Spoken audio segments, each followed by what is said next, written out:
Hey everybody, I hope you're having a good day. Today we're looking at Photopea again, and I'm just going to show you how to make your type stand out. But before we get into Photopea, I just want to, here's the work that I started so far in my Google Drive. I'm going to try and open it up. Now what I'm just going to do is I'm just going to right click on it, and then you get all these choices. I'm going to go open with, and if you remember in the last video, because it asked me, do I want to link Photopea with my Google Drive? And I said yes. Well, I think that's why I get this option. I also have Photoshop, but I have that installed on my computer. I'm hoping that you're going to do the same. You're going to link Photopea, and you're going to be able to have that as an easy option in order to open it up straight off your Google Drive, because that is super convenient. So up pops Photopea. You see how it's loading right off the Google Drive, and we're back where we're started. And I even got my font here. So that is pretty handy. I hope that works just as well for you. Now I'm going to zoom in on this type because frankly there's not a whole lot of contrast between this orange and the white. It's okay, but I want a way to pop it out even more. And I'm going to add some like drop shadows and that, as well as I'm also going to show you how to use like the type warp tool in order to make type stand out a little bit more. Now let's see. Now if I go Mr. Thornborough and then I go into, if I right click on it, you get this thing called blending options here. Now, also, if I click down here on this effects here, it's effects. You also get the same options here, and I can go directly to the drop shadow. You can see these other ones: inner glow, outer glow. Stroke is like adding an outline. So let's just go right to the base. There we go, and up pops this. Okay, now. Just because I'm doing this on this web browser here, it is a little bit hard to see. Maybe what I'll do is, can I move that up a little anymore? Okay, move that to there, and then now we'll go back in. Okay, and now let's see. We can add a few things. Probably one of the most common things that you'll see to make type stand out is adding a drop shadow. It's down here at the bottom. And if I click on that, you can see how it added in a drop shadow. And we can manipulate that. Here's the distance that it is from the type. There we go. And like say like the angle. Also the size of there and how dark it is. Okay. So things like that certainly help. Right there, about there. Things like that help make that thing pop. Like if I turn it off, you can see how that is just helping that pop off the page a little bit. Also, like say if you have like dark type on a dark background, the outer glow will work. You can kind of see how that is adding a glow around there. The other thing that you can do too, I'm not in those properties. Whoopsie. Let's control. Go into there to see those properties. Sorry. So I can see how if I go size, adding those there. Now what you can also do too though is you can change that to like say a darker color.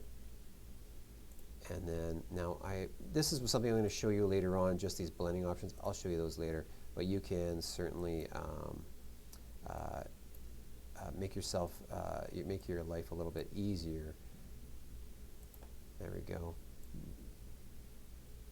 You can add a spread there, you can add some size. But I'm going to show you these blending modes in another lesson, okay? But you can adjust things in order to, it's just the way certain colors interact with the layers underneath them, okay? Other things that you can do, let's go to Bevel and Emboss.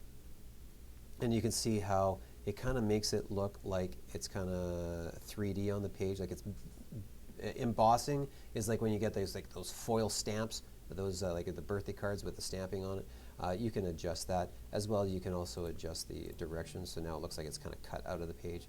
That one was popular a long time ago, but probably one of the most used ones besides the drop shadow or the outer glow is the stroke, which is just there we go, it's just like a straight outline, okay, like so. You can have it happen on the inside as well, but why would you ever want to do that, okay? So I'm just going to add a very small outline like that, and combined with the drop shadow, and there's going to bring that up like that. I think that helps to make that stand out pretty good, okay? There we go. So now that pops up off the page way better.